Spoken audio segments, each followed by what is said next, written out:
What's up, mathletes? All right, so we're going to talk about, what is our learning target today?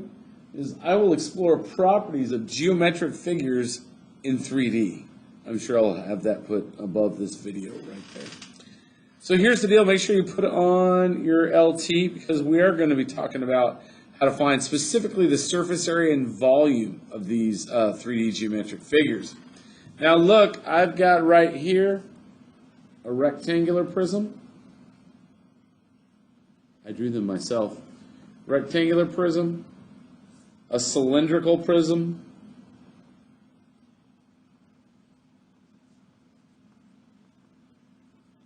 and a triangular prism. Awesome. And we're going to really be hitting on how to find surface area and volume, which I will tell you, volume is always the easiest, but we'll get to that. We're going to start with surface area and talk our way through it. So let's start with the rectangular prism, which is just the nicest of the three. Let me zoom in right there. Okay, so I'm going to call this my length, width, and height. And what I need you to understand is you can name any of them your length, width, and height. They're interchangeable. Order doesn't matter in multiplication, so don't get too hung up on that part of it. But for us today, I'm calling this my length, width, and height. Could I call this my width, that my length? If that makes some of you happier, go right ahead. It'll just change a little bit of the order over here, but nothing big. All right, so let's talk about this. If I'm doing surface area, I want the area of every surface. And many of you have seen this, but I found out some of my classes today, some hadn't. So, hey, let's get to the news. First of all, let's just pick a face. I'm going to pick this front face. That face is my length times my height, right? It's my length times my height, right? To get that area. Okay, is there any other face just like that? Yeah. There's a matching one right in the back because this is a rectangular prism. So how many of those length times height do I have? I have two. So there's two length times height. Plus. We're plussing because we've got to add all our areas together, right? Okay. So how about let's look at this top here. I'm going to calculate the area of the top. That is, let's see, this is the length and this is the width. So what is that? That's plus length times width. But is there a matching one of those? You bet your bottom dollar there is. It's on bottom, right? Just like a side of dice, they all have a matching top and bottom. So again, we're going to have plus two of those. And then last but certainly not least, let's take a look at these sides we've been kind of skating over right here. Which to find this area would be height times width, right? And it's got a matching one over here. Let's just acknowledge that now. So I'm going to be plus 2 times height times width. Now, if you put width times height, that's not going to make any difference. But that is how you find the surface area of a rectangular prism, which is nice. Comes out kind of nice. Other ones don't look as nice, but we'll talk about it because there still is a thing. Okay. In terms of volume,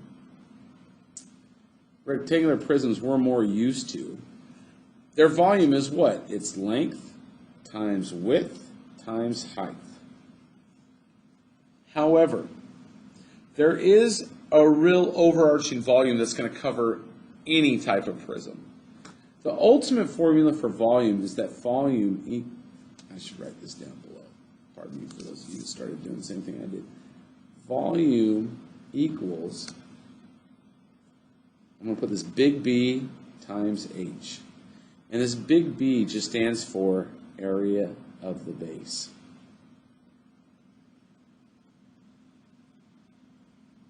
A lot of times we'll use little b for base, like if you look down here, you'll notice I use this little b for just this length of the base. But if we use this capital B, that stands for area of the base. And the volume of any prism can be calculated by finding the unique area of the base. In this case, it's a rectangle. It's that length times width. And then once I find that area of the base, right there, multiply it times the height. Okay? So pretty straightforward with the rectangular prism. Let's look next at a cylindrical prism. Okay? Again, Anytime, by the way, you can pause this video and just continue it when you're ready and you have the notes down. So cylindrical prism. Let's talk surface area first. To find the surface area, let's find all the surfaces. Well, first, we have the circle up top, but we also have the matching circle on bottom. So we're going to have 2 times what? Well, how do we find the area of the circle? The formula? You should have it in your past notes, but if you don't, it's pi times r times squared. Pi r squared. So we're going to have 2 times pi r squared. But then we need to add to that this area of the side. And to explain what the area of the side is, I want you to kind of watch me real quick in my window up here. If I were to take this paper and fold it or roll it so that it becomes a cylindrical prism. Everybody see that cylindrical prism? It's nice, nice, nice. Well, would you agree I can take this nice cylindrical prism and I can roll it out? So that side really rolls out into a rectangle where this length right here is actually, look at that, see this length right there? I'm going to put it on the side to show you. Is actually the circumference of the circle. Isn't that crazy? And the height is just the height of the cylinder. So that height doesn't change, right? That height doesn't change. And that length is the circumference of the cylinder. So we've got to find the circumference and multiply that times the height to get the side area here. So we're going to add to this. Well, we're going to take the circumference, which circumference has one of 2 things. Circumference, and we had this in notes from earlier, but I'll put this in there anyway. So circumference at CIR is equal to either 2 times pi times radius or pi times diameter. Because remember, the radius is half the diameter, so we multiply that times 2 to get the diameter. So it depends on what you're given. In this case, we're given a radius, so I'm going to use the 2 pi r. So we're going to have 2 pi r, and that'll get us the distance around our length if we were to roll this out, right? And then we're going to multiply that times the height. So that's the surface area of the cylinder, okay? Then let's talk about volume. Remember, volume, right, we talked about is the area of the base times the height. Well, again, what's the area of the base?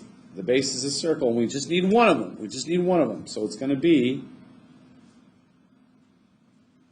pi r squared, and then we're going to multiply that times the height, because it's the area of the base times the height. The base is pi r squared, that's our b, and then we're going to multiply it times our height here.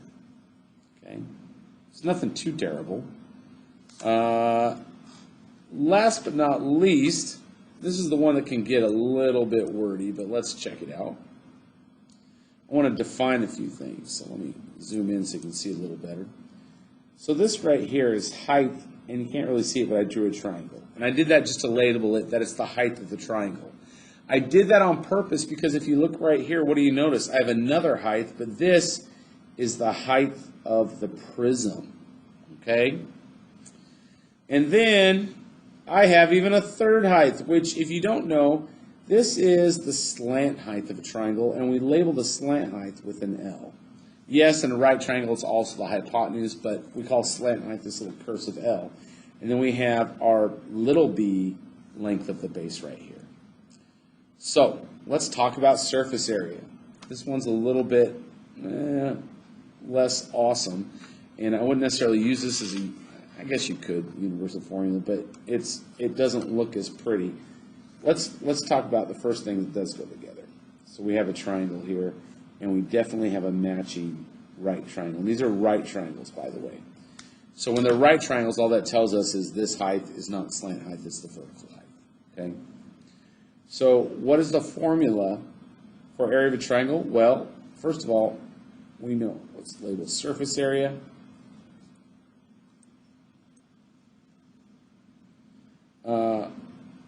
We know that is 1/2 times the base times, and which height? We're going to do the height of the triangle, times the height of the triangle, okay? And we're going to multiply that whole thing by 2. which I'm doing it like this because when I multiply it times, see what happens. It crosses out with this 1/2, and I'm just left with my base times my height of the triangle. Now, I've got to add to that. What do we have on this face? I guess I should use my highlighter. This big face right here, which, again, is just a rectangle, right? That's just a rectangle. And it's going to be, we multiply our two dimensions together, like length times width, to be able to get the area of it. But in this case, it's going to be our slant height times our height of a prism.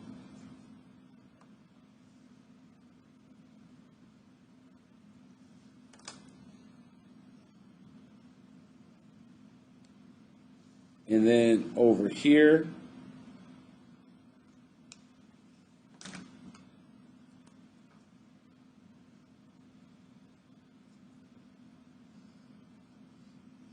this is where it gets tricky, guys, because I'm going to tell you straight out. This is specific to a right triangle. So we should put right triangular prism. Okay? Here's why. Because if it were, well, let's do this first. Let's get it out there, and then I'll talk about where the differences come in with just a different type of prism. So, since we're just going this area right here, again, it's a length times width situation, but what is my length going to be? Well, it's going to be plus my height of the triangle, right? It's this dimension times this dimension, which is height of a prism, times height of a prism. Those are two different heights, so just keep that in mind. Sorry, those are covered up. Oh, get that maneuvered around. There we go. So this is how we would find the surface area, okay? Now, where the surface area might differ, and I want to make sure we talk about this, is if I could draw just another, let's see if I can draw it pretty good.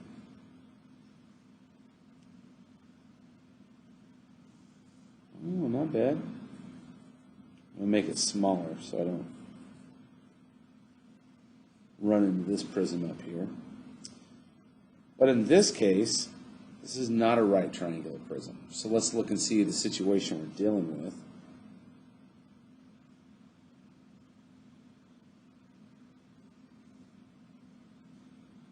So that would be more like that.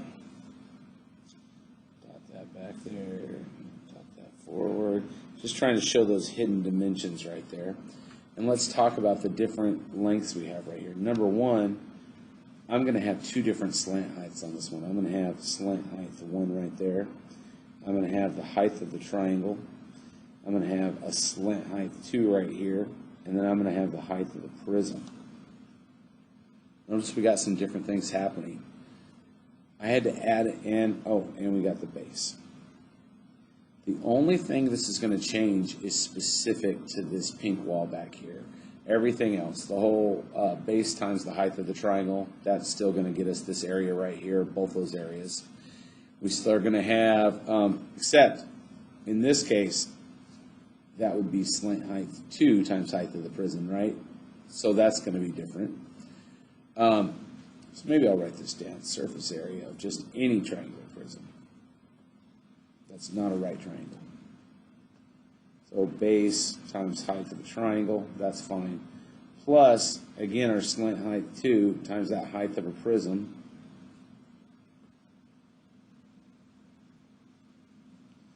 And then our last piece of the puzzle is going to be this back here. I'm going to use the same color. So I want to make sure you guys understand it matches up to that pink square. That was just terrible, sorry about that. So I'm matching it up to this back here specifically, okay? Now because we're not using that vertical height right there, which is right here, instead we're using the slant height right there. All you have to know is that it's going to be plus the slant height 1 times the height of the prism. I keep saying prism, height of the prism, okay? So that's really where it changes. You can notice it's different. We're not using the height of the triangle because that height of the triangle is on the inside and it doesn't represent that complete length right there. That's the slant height that represents that length.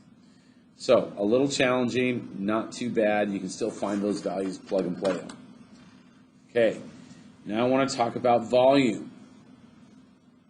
Volume, I know it's kind of weird to have the surface area up here and here, but volume is going to be the same for either one of these, okay?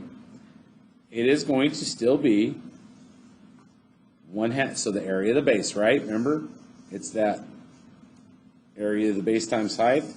So in this case, it's 1/2 times the base times the height of the triangle. Okay? We're going to take all of that.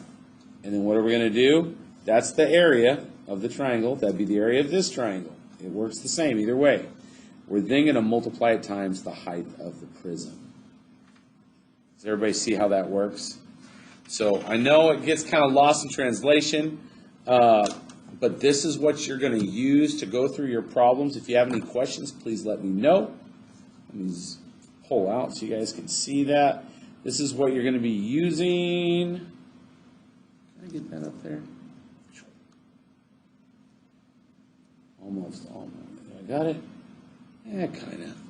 This is what you're going to be using for your formulas. So again, I'll just zoom in and kind of go slowly down them as you're going.